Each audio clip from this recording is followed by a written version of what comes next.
Hello प्यारे student and welcome back to my YouTube channel let's discuss. Dear student, जैसा कि screen पर देख रहे हैं, आज हम डिस्कस करने जा रहे हैं क्लास 10th का विषय हमारा विज्ञान होगा, जो कि वर्कशीट नंबर 56 है और ये 29 ऑफ दिसंबर 2021 के लिए है। तो आज का वर्कशीट कंटिन्यू चल रहा है विद्युत, जो कि काफ़ी इंपॉर्टेंट चैप्टर है, इलेक्ट्रिसिटी। तो आज हम पढ़ेंगे जो किन कारकों पर जो है ना प्रतिरोध निर्भर करता है। प्रतिरोध मतलब जो धारा को फ्लो होने में यानी प्रवाहित होने में रुकावट आती देता है, ठीक है।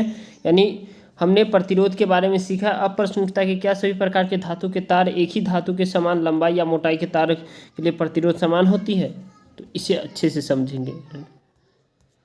तो जिसमें आप देख पा रहे हैं, प्रयोग द्वारा यह पाया गया कि चालक का प्रतिरोध निम्नलिखित कारकों पर निर्भर करता है। अगर ये प्रयोग है यहाँ, इसमें आप देख पा रहे हैं आरेख में विभिन्न आयामों और धातु के तार को एम्पियर रीडिंग के बीच संबंध दिखाता है और विभिन्न समान रखने पर। तो ये देखिए यहाँ से जो है ना क्या है, यहाँ पे आप देख पा रहे हैं ये अलग अलग, ये देखिए कितना रेजिस्टेंस लगा हुआ है, यहाँ भी और यहाँ भी, ठीक है। तो ये क्या कर रहा है, इतना ज़्यादा धारा को रोकता है जो यहाँ पे हीट जनरेट हो जाता है, ठीक है।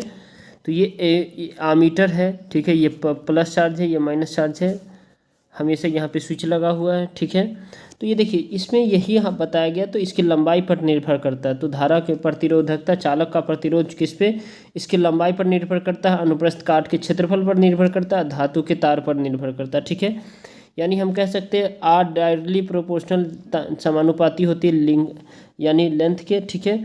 और लेंथ 1/n में एरिया के तार के अनुप्रस्थ काट के क्षेत्रफल के व्युत्क्रमानुपाती होती है। और आपका रेजिस्टेंस जो है ना क्या होता है, L/A यानी लेंथ के जो है ना क्या होते हैं, चालक की प्रतिरोधकता कहा जाता है, यानी लेंथ। और ये इसे PS जो लिखा हुआ है इसको रो कहते हैं, ठीक है, रो, ठीक है। रो एक स्थिरांक है जिसे चालक की प्रतिरोधकता कहा जाता है।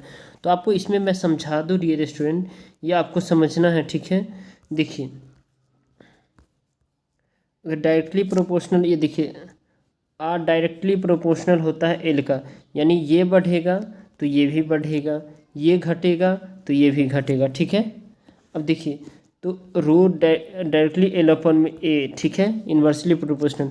अगर ये घटेगा तो ये बढ़ेगा, अगर ये बढ़ेगा तो ये अगर घटेगा, ठीक है, तो ये बढ़ेगा, ऐसे होता है, ठीक है। तो आई होप कि आपको समझ में आ गया है। अब देखिए आपको यहाँ देखना प्रतिरोधकता क्या होती है, इसकी लंबाई और इसके अनुप्रस्थ काट के क्षेत्रफल वाले धातु के तार की प्रतिरोधकता P उसके यानी ये रो होता है, ठीक है, यानी इसको कहते हैं रो, ठीक है। रो उसके प्रतिरोधकता R के बराबर होती है। इस प्रकार P rho R equal to R, और यदि L इक्वल टू 1 मीटर है तो A equal to 1 metre square हो जाता है। नोट, दिए गए तापमान पर किसी चालक की प्रतिरोधकता हमेशा स्थिर रहती है। उदाहरण के लिए यदि अलग अलग लंबाई और अनुप्रस्थ काट के क्षेत्रफल के दो तांबे के तार है तो दोनों की प्रतिरोधकता समान होगी, लेकिन प्रतिरोधकता अलग अलग होंगी, ठीक है। अब आपको ये देखना है डियर स्टूडेंट, इसमें बेहद ही आसान से प्रश्न दिए गए हैं, इस सभी को एक एक करके हम सॉल्व करते हैं। तो पहला प्रश्न है उन कारकों को लेकर जिन पर जो है ना चालक का प्रतिरोधकता निर्भर करता है। तो ये देखिए पहले का आपको आंसर मैं बता रहा हूँ, देखिए इसका आंसर है ये रहा आपका, चालक की अनुप्रस्थ काट का क्षेत्रफल पर। यानी यहाँ पे जो है ना अगर ये एरिया बढ़ेगा तो ये घटेगा, ठीक है, रजिस्टेंस घटेगा। अगर ये रजिस्टेंस बढ़ेगा तो ये एरिया घटेगा, ठीक है। अब देखिए दूसरा है तार की लंबाई पर, यानी लेंथ अगर बढ़ेगा, ठीक है, तो लेंथ बढ़ेगा तो रेजिस्टेंस भी बढ़ेगा, अगर लेंथ घटेगा तो रेजिस्टेंस भी घटेगा, ठीक है। आई होप कि आपको समझ में आ रहा है। तो यदि लंबाई डबल कर दे तो त्रिज्या भी डबल हो जाएगी, ठीक है।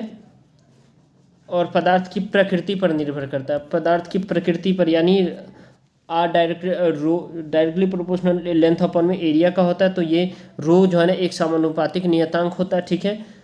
अब दूसरे प्रश्न है धातु की तार की प्रतिरोधकता को परिभाषित कीजिए। धातु के तार की प्रतिरोधकता को परिभाषित कीजिए, तो इसको आसानी से लिख लीजिएगा, जहां आर प्रतिरोधक, आई तार की लंबाई और ए सामग्री का अनुप्रस्थ काट क्षेत्रफल होता है। प्रतिरोधकता रो किसी सामग्री इकाई अनुप्रस्थ काट का क्षेत्रफल और इसकी लंबाई की सामग्री द्वारा पेश किए प्रतिरोधक के रूप में परिभाषित है। प्रतिरोधकता एक आंतरिक गुणधर्म है, अर्थात यह किसी दिए गए प्रकार की सामग्री के लिए समान होते हैं, ठीक है। अब क्वेश्चन नंबर 3 देखेंगे। क्वेश्चन नंबर 3 है 10 मीटर लंबाई के चालक में 5 एम्पीयर धारा प्रवाहित हो रही है। यदि लंबाई को बढ़ाकर 20 मीटर कर दिया जाए और अन्य कारक समान हो तो चालक की में विद्युत धारा ज्ञात करना। चालक में क्या करना है, विद्युत धारा ज्ञात करना। तो चलिए इसे समझते हैं। तो देखिए केस 1 में जो है ना हम कह सकते हैं आई जो है ना क्या है, मतलब 5 एम्पियर है, एल 10 मीटर है। तो एरिया ऑफ क्रॉस सेक्शन यानी अनुप्रस्थ काट का क्षेत्रफल जो है ना क्या होता है, प्रतिरोधकता R equal to rho L upon में ए हो जाएगा। केस 2 में जब लंबाई डबल कर दिया जाएगा तो एल डैश 2L हो जाएगा ये, ठीक है।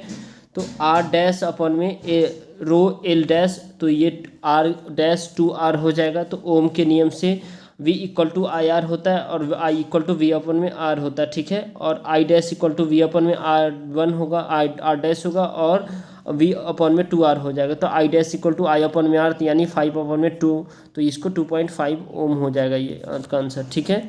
अब नेक्स्ट क्वेश्चन है, क्वेश्चन नंबर 4 है। एक धातु की तार जिसकी लंबाई 7 सेंटीमीटर व अनुप्रस्थ काट का क्षेत्रफल 12 सेंटीमीटर है और प्रतिरोधक 60 ओम है, तो धातु के तार की प्रतिरोधकता ज्ञात करना है। कितना धातु के तार की प्रतिरोधकता, तो ये देखिए इसका जो है ना आर इक्वल टू रो अपन में एल अपन में ए होता है, ठीक है। उसके बाद आप देख पा रहे हैं यहाँ पे रो इक्वल टू आर अपन में आर इंटू ए अपन में एल, ठीक है।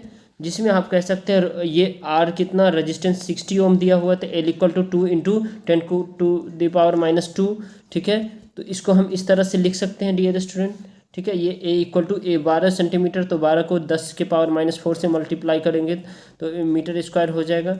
तो रो इक्वल टू क्या हो जाएगा 6 इंटू 12 इंटू 10⁻⁴ अपन में 7 इंटू 10⁻², तो rho equal to 102 into 8.5 into 10⁻² ohm metre हो जाएगा आंसर, ठीक है।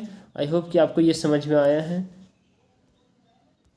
क्वेश्चन नंबर 5 है, धारा रिक्त स्थानों की पूर्ति करे। चालक की प्रतिरोधकता उसकी लंबाई के सीधे होती है, यानी समानुपाती होती है, यानी समान होती है, ठीक है।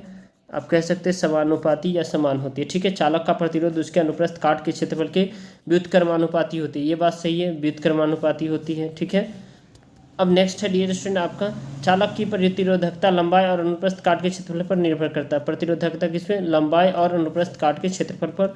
और फोर्थ, तांबे के 2 तार अलग लंबाई के हैं तो उनकी प्रतिरोधकता समान होगी लेकिन प्रतिरोध अलग होगी, ठीक है। प्रतिरोधकता समान होगी लेकिन प्रतिरोध अलग होगी। तो इस वीडियो को जरूर लाइक करें, चैनल पे नए तो चैनल को सब्सक्राइब करें और वीडियो को शेयर करें, ठीक है डियर स्टूडेंट। चलिए फिर मिलते हैं अगले वर्कशीट के साथ। ये सॉल्यूशन है फर्स्ट का, ठीक है। ये एक सॉल्यूशन है सेकंड का, और आपको मैंने सारा बता दिया, ठीक है। चलिए बाय।